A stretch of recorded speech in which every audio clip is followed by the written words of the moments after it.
good morning. I'm Pam Fox. Thanks for watching my channel. So this morning I'm eating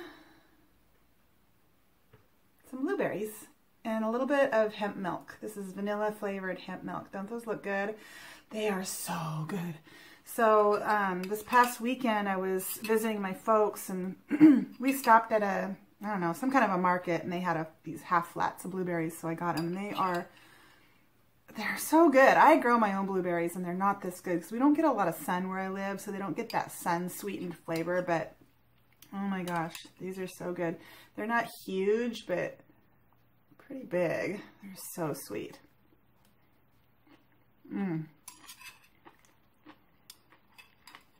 Honestly, I'm going to scoot back a little bit because if I have flecks of blueberry in my teeth, it'll be distracting. Honestly, yesterday I made a blackberry pie. Dwayne and I went out and picked wild blackberries. I made a blackberry pie, vegan.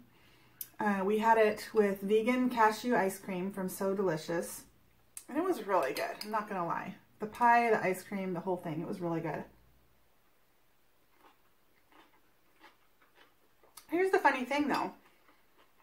This is just as good and nearly not as much work. It's just blueberries, sweet sun-ripened blueberries with a little bit of, you know, creamy hemp milk on there. Just as good. And in the pie, you know, it called for 3/4 cup of butter. Use the Earth Balance, you know, vegan butter, which isn't healthy. You know, there's flour and sugar in there.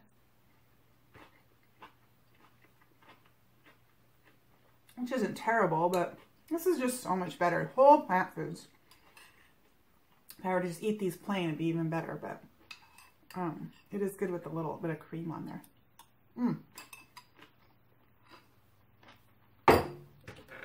Okay. So, this month we are talking about exercise in my notes here. And today I want to talk about, again, just some encouragement, hopefully some inspiration in terms of you developing and committing to an exercise program. And I want to talk about this idea, you've all heard it before. You've all heard it before. No pain, no gain. When it comes to exercise, I'm sure you've all heard this before. No pain, no gain. And back when I was a personal trainer, I was very anti no pain, no gain. I was like the farthest thing from my philosophy. Because I worked with a lot of older individuals. My clientele was more, you know, senior citizens and older. And so while I still adhere to the philosophy that, you know, the whole no pain, no gain paradigm is wrong, I have changed. I have changed how I approach that. And so that's what I want to talk about today, because whether it's exercise or any aspect of life, you're going to experience pain, right? You're going to experience pain. You're going to experience suffering at some point. And when it comes to human beings, we try to avoid pain and we try to avoid suffering. And that's, you know, part of our survival. You know, they use the example a lot, you know, your body speaks to you. If you put your hand in a flame, it's going to burn. It's going to make you jerk your hand out. That's a protective mechanism. So pain is our body's way of speaking to us. It is our body's way of saying, hello, hello, something's happening here that's, you know, urgent and that needs your attention. You need to either quit doing that or do something else. And so I think it's really important to be able to, you know, hear the body, the signals that the body sends, to listen to those signals and to respond appropriately. I think that is so important. And for many of us, we don't even hear the signals our body sends us. We think, you know, oh, this is such a travesty. We have become a people who have just accepted that human beings get sick and it just happens and it's just the luck of the draw. It's normal. We go to a doctor, they give us a pill, whatever. We've just come to accept that that is normal. I would propose that it's abnormal, that being sick, that being diagnosed with an illness or having symptoms, that's your body's way of speaking to you. Hello, something, you're doing something, putting that hand in the flame, your body lets you know you're doing something that's not cool, that's not good, get it out of the flame.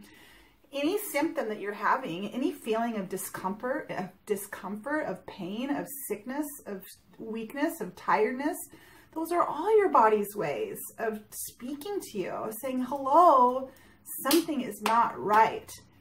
And the answer isn't to go to the doctor and get a pill. While sometimes that is helpful and it's necessary, we can look at, and I know this is a video about exercise, and I apologize, I oftentimes bring it back to diet because that's number one. When it comes to our health, the diet it's number one. You've got to get that straightened out first. And so when your body is speaking to you and telling you it's sick, the first thing we need to look at is our diet. And once we get that straightened out, then we can incorporate exercise and begin to improve our health even more. I mean, we've all heard about the benefits of exercise. We can, dive in and educate ourselves about the benefits of exercise, and that's great, and we should. But the nutrition has to come first. That is so vital. It is so vital. But again, getting back to our body speaking to us, pain, suffering, when it comes to exercise, we can oftentimes find out exactly how much our bodies can tolerate by pushing ourselves through that pain. And sometimes we can be quite impressed with ourselves when we push through that pain.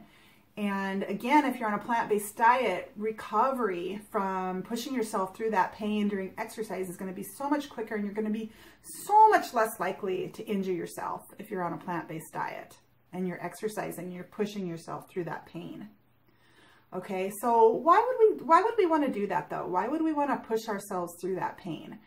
Well, keep in mind that when you're starting your exercise program, if you're a person that's been sedentary for a long time, for many years, if you're older and you haven't exercised since you were a kid, that kind of a person, then yes, it's really, really important that you ease into this whole idea of exercise. We talked about this before. Maybe you're just going to walk to the end of your driveway. Maybe that's all you're going to do.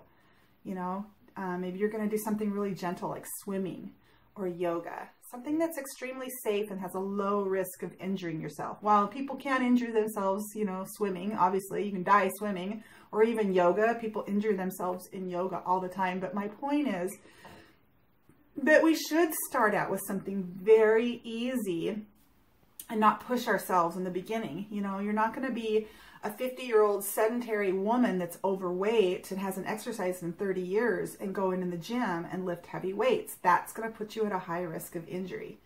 So there needs to be this balance of listening to our body and the signals that it sends us, and knowing when it's time to push ourselves, knowing what our tolerance is, and then pushing it a little bit more to find out maybe our tolerance is a little bit higher than we thought. Okay? And that's, when we talk about exercise, and this is a great example to use, because when we talk about a muscle becoming stronger, it does have to go through some pain. It has to go through some suffering. That muscle itself will actually break down. The fibers will tear, and then they will rebuild. And when they do, the muscle will be rounder, it will be bulkier, and it will be stronger. But it has to go through that suffering first in order to do so. And I love this analogy because in life, the same thing is true all throughout our lives. We can lose somebody we love and go through suffering. And you can go through growth. You can grow and become stronger through that suffering. Most of us don't want to. I can remember when I lost a loved one, I can remember, people telling me that, that the suffering is, you're going to come out on the other end, you're going to be stronger, and just thinking that's BS. I don't care. And that's kind of really what I want to talk about today, is this whole idea that, most of us, when we're given the choice, we don't want to suffer, and even if it means we're going to be stronger and better in the end, given the choice, we don't want to, I don't care. I don't want to suffer. I don't care if I'm going to be stronger. Who cares? That's how we feel when we're in the midst of that pain. The same can be said for exercise. When we're pushing ourselves and we're in the middle of that pain and we tell ourselves, you know, you're going to be so much stronger. It's going to be worth it. The body's screaming, I don't care. Stop. And so at that point, you know, it's up to you. It's this mind over matter, you know, moment in time. Am I going to stop or am I going to pursue? Am I going to persist? Am I going to keep going? Okay. And so when it comes to suffering, again, most of us will choose to not suffer. Have you heard that saying? It's from the Bible. It's wide is the path to destruction, you know, and narrow is the path to life. Most of us will take that wide path, you know, because it's going to be easier. Even though on the other end, there's not going to be a benefit. But most of us will take the easy path. And so it just comes down to, you know, the question, what do I want to do in my life? Whether it's exercise, whether it's my career, whether it's my family, my diet. Do I want to be, you know, in the mainstream wide path to destruction? Or do I want to take that narrow lane that leads to life, that leads to blessings and to benefits, that leads to, you know, good consequences? You know, and there's no guarantee in life, obviously, but it's a choice we make. Do I want to take the narrow path or the wide path? It's up to me. And I get to choose. And I get to choose every time I'm faced with those two paths. You know, which path do I want to take? And so if we begin to really recondition our mind that when it comes to suffering and pain, that there are gifts, there is growth, and that's a good thing. And you know, that it's the suffering, it's going through that suffering and pain, it's going to get us to the place that we want to be. And so first we have to determine where do we want to be.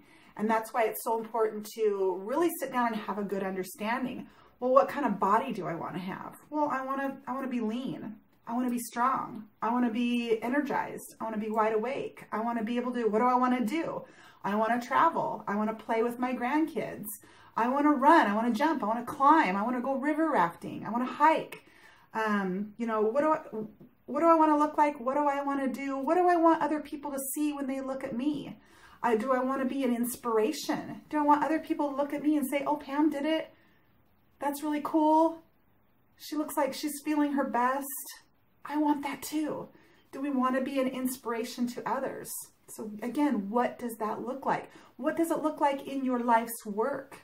You know, if you have that level of physical health, if you picture that person with a level of physical health that can give more to their life's work, that can be more effective because they have that strength within them, that physical strength to be able to get up every day and do the things that they want to do that will help them accomplish their life's work. You know, maybe you're involved in a really important ministry, you know, and you're giving everything you have. Maybe you'd like to give more. You'd like to do even more. You'd like to, you know, have more positive consequences out there in the world by giving more of yourself. So that's what you picture. You picture that person in all of those aspects, who you want to be. How are you going to get there? Well, you're not just going to wake up one day and be there, right? You can't just wake up one day and say, well, I'd like a job in upper management, and then not read any books, not go to any seminars, not watch any webinars, not get a mentor who's already gone down that path that can teach you. No, you're going to have to do some work, you know, and it might be hard. So again, you have to go through that pain. You have to go through that suffering in order to become what you're visualizing on the other side. So pain and suffering, we need to change, you know, our definition of what those are.